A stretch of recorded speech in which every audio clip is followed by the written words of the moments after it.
Welcome back to Let's Talk Careers. My name is Miss V, and I'm so excited to bring another incredible guest. Today, we are speaking with Rosa Bullock, who is the founder and CEO of SOCIATE Communications. Rosa, it's so great to have you with me. We've spoken so many times. You've come into the institution when I was there, and now I finally have you here on the spotlight. Thank you for joining me. No, thank you very much for having me. Good morning, Maria. Super excited. I mean, there's so much to go into in terms of what you do, what you've done. But before we do that, I like taking my guests back down memory lane to a time where maybe you didn't know what you wanted to do. Can you remember being a teenager and having people ask you, Rosa, what are you going to be? That was most likely the question that you were asked. How did you respond to that? Well, I think I actually have quite a unique case, Maria, because for me, I actually knew what I wanted to do from the age of 13. So I'm going to go back a little bit further to some of the other jobs I guess I wanted to do. And over the years, I've wanted to be a policewoman, but I didn't like the shoes. I've wanted to be a teacher because I've played with my dolls, with my teddies and so forth. I always wanted as well to be an interior designer, and I still have that in me today, that I maybe one day will do a course or something like that. So I guess I've had very definite things, whereas when I look at my 5-year-old now, she just wants to be a princess. That's it. And she's definite that she's going to be a princess. But I think I've always had different career paths that I've wanted to go down until I decided on what I wanted to do when I was 13. And from 13, I certainly studied what I planned to study, probably haven't come out with the same job necessarily. Where did it all really begin for you? I know that you wanted to work in fashion, but was specializing in fashion and marketing the first serious kind of focus on your career when that time came? Yes, so I definitely want. There was two parts to it really. I wanted to live in London. So I'm from Birmingham in the UK, and I wanted to live in London. So that was kind of, my auntie lived down there. I saw her amazing life. So I kind of, a little part of it came to that. And then when I read Vogue, classified pages at the back, saw London College of Fashion, London fashion, it all kind of came together, I guess, from there.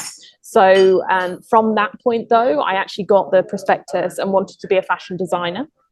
And I remember my dad saying, her surname's not McCartney, Rosa, i.e., and I always kind of say, you used to sit on my shoulder, i.e., Rosa, actually, like, you're not that great at design. I could become creative, but I couldn't have drawn really. So, and certainly back then you needed to be able to physically pen and paper. So that's where I found fashion management, specializing in marketing. And then forever, from that day onwards, every year I got the prospectus, and I was deadpan that was what I was going to do. Okay, you make it sound so seamless. We know it's not that seamless. So just, you kind of told us that story of what did it feel like? Because when I work with young people and they have their heart set on the one thing, and then a mentor might kick in and say, you know, maybe you should be thinking about something slightly different, kind of like what happened with you.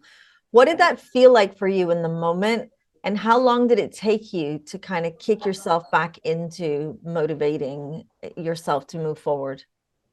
Well, I think in that sense, when I was looking through the courses and I was looking at all the different things that I could have done, the one thing that I looked at was, yes, I want to study fashion because I'm interested in it, but ultimately, because of my mum and dad having their own businesses, I liked the owning a business, or the starting a business, working within the business, the kind of intricates of it, rather than. So that's where I kind of thought, well, okay, I'll do a fashion management degree.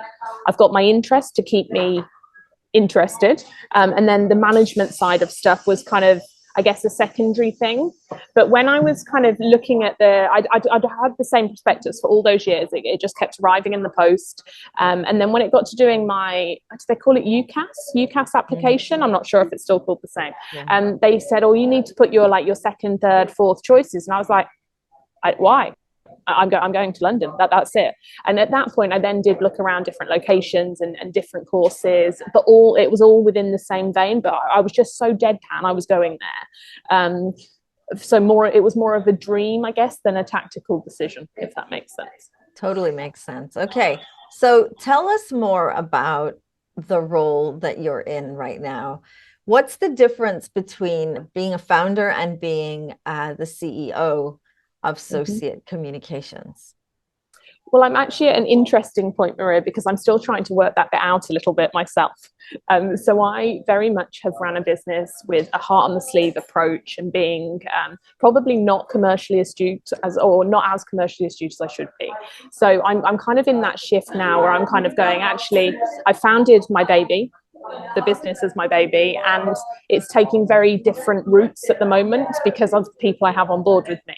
Now, whilst that is super exciting and allows that kind of movement into this CEO role, which I haven't quite nailed yet, I'm not sure you ever do, but it's also kind of quite scary because it's like, well, I wouldn't do it that way necessarily. And I'm having to kind of learn all over again a different approach. And it's by no means a wrong approach at all. It's probably right, certainly commercially. So I'm in that kind of shift. So I don't know whether I founder with a heart on the sleeve. The CEO has got to look at it a bit more, well, got to look at it more commercially. I've got to think about things in a different way rather than forever. I mean, we still help people, but forever helping people and being super helpful. Does that? Totally. I can resonate with that. I'm hearing you say I'm wearing two hats. One where my heart like really created this enterprise and it had a purpose to help people. But on the other side, you know, we have to keep it sustainable, and it's about running a business as well.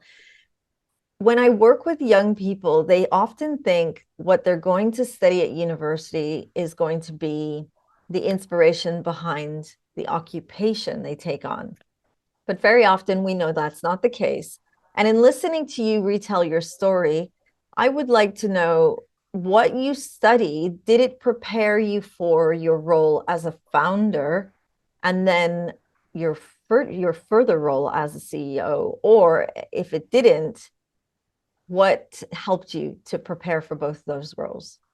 Okay, sure. I think for me, in the industry that I'm in, so with communications, we're talking marketing, social media, PR. What I studied at university now, if I was to go back and do the same degree again, would be very different.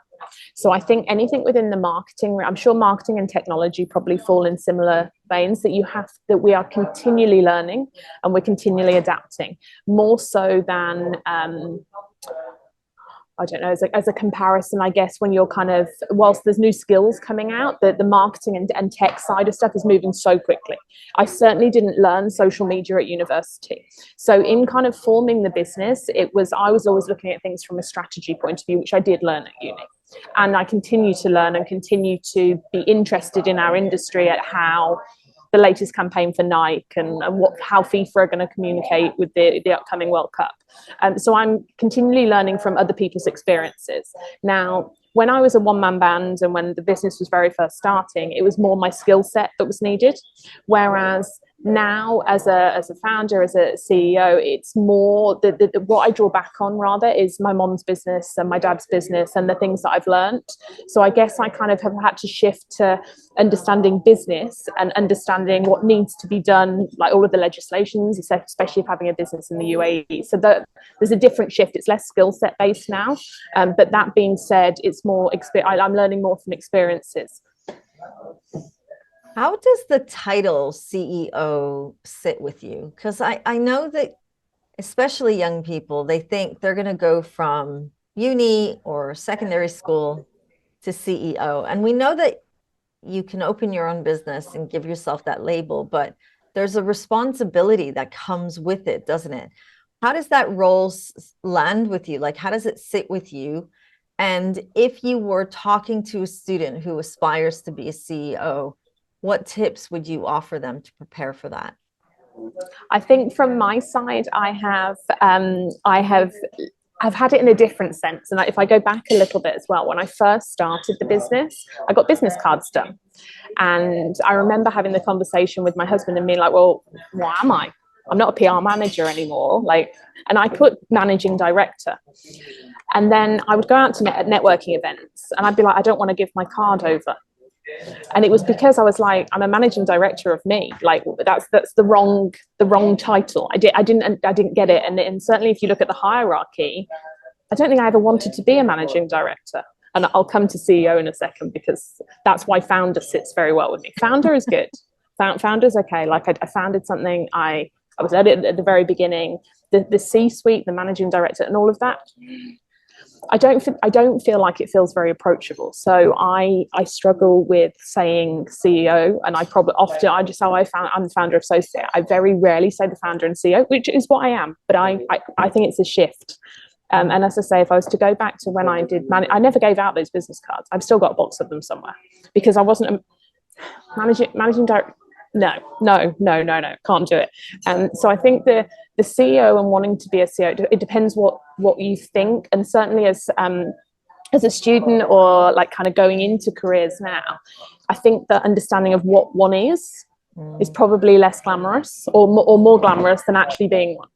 So I don't know, titles, and it's a personal struggle with me. Like I just don't like the term. I don't know. I am a CEO, I guess I am, but I'm much happier sitting in the founder role than I am the CEO. I think there's so much in that. We could definitely go off and have a conversation about gender and rank and power. And I think there's a lot in there, but we're going to take that on to a different conversation. I love it. I love what you're also saying, because we see in career theory and research that one's identity is really attached to what one does for their career as well. So I'm sure there's a lot to unwrap there, Rosa. Tell us about SOCIATE. It's an incredible enterprise, but for somebody watching this that is new to SOCIATE, describe it for us. And when you founded it, what was the help you were hoping to bring to the world? So as we sit now, SOCIATE is a communications agency, and we specialize in PR, social media, content creation, and copywriting. One of my biggest bugbears has always been and still remains that a lot of agencies will claim to be a 360-degree agency where they specialize in everything and they can sort everyone's solutions. We're a boutique agency, and with that, we have strategic partners that help us meet the objectives that are needed from a marketing and a comms point of view. So as an agency, we're based here in Dubai. However, we have different partners around the world that we also work with. So we're kind of taking it a little bit more global.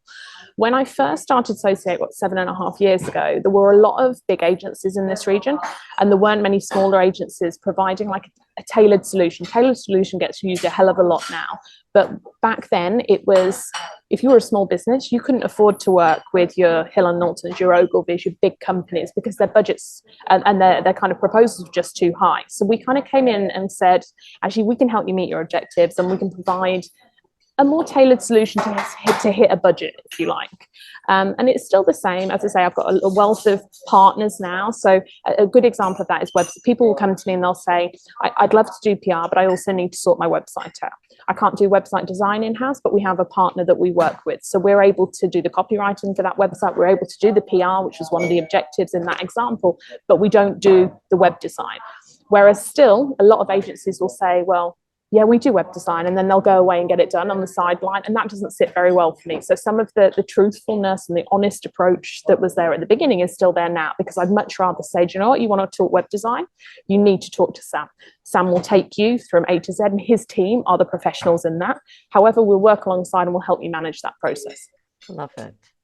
Rosa, if there was a young girl watching this right now and thinking, I want to be like Rosa when I grow up, what tips can you offer her? To take every opportunity that comes your way would be one of the biggest ones for me. When I look at internships and kind of how I've built my career, a lot of it has come from experiences. So if you get the opportunity to mom and dad's business, aunties, uncles' businesses, go and see, because instantly then you'll also know what you don't want to do. So, I mean, my dad was an engineer at one point, and I kind of went to work with him one day, and I was like, this sucks. I ain't doing this. So take every opportunity is definitely there. Be prepared if you want to do anything to do with marketing and comms, is to work hard, but be prepared for the long hours. So it's the classic work hard, play hard approach. Like, we work very, very long hours, but then we have downtime as well. And we have a lot of fun in what we're doing, because it's a very social role. And the other one, I guess, that's very current at the moment, and as I look through CVs and I kind of look at people that want to come and join the agency, is to, like, that online digital presence that you have now will still be found in 5 years, 10 years time. So like, just look at what you look like online, because I will receive a CV these days and I search social media. I search Google and work out what I can find out outside of that CV. So I think certainly for the young people of today, because of how accessible our lives are to each other, is just to consider that, because it's hard to get rid of the digital footprint. So hard. So hard. And without disclosing my age, I'm so happy. I did not grow up in a digital world. But Rosa, let's go to your number 2 career tip. Go beyond and above to get noticed is what you describe that number 2 to be. Yep. What does that mean for a young person who's told at school to stay within the lines, who's pushed back when they're trying to stand outside? I mean, there's quite a disconnect between what the world is telling the youth to do, step out of the box, be out of the box, you know, you want to stand out, but what institutions are enforcing for the youth. But in your industry, it really is about, you need to be seen for what you're doing. So where's that sweet spot for a young person thinking, Rosa, how do I go above and beyond when I don't know how to do that because I've never been able to practice that skill? Gosh, yeah, that's a really good point. I think in a lot of it comes down to research and due diligence in what we do anyway. So like when if we ask a potential candidate to put together a plan, like you can put together a written plan, you can put together a plan on Excel or Word, you could put together a plan where you have got research online, or you could put together a plan where you've actually got 10 individuals in a room and done a market research. So when I kind of say like stand out within, am I going to answer this? I'm not sure, but when like look at it and go, well, anyone can put together a word plan. Anyone can put together a plan with those colours, but it's more the thought process behind why you've done what you've done. Like, well, actually, I chose to take real life people and I got them in a room and I understood them rather than just using Google. So I think one of the things that we're often, and certainly, I mean, the youth, again, will disclose now, great at getting from A to Z really quickly, like super quickly, because we have the resource these days. But actually, anybody can do the stuff online.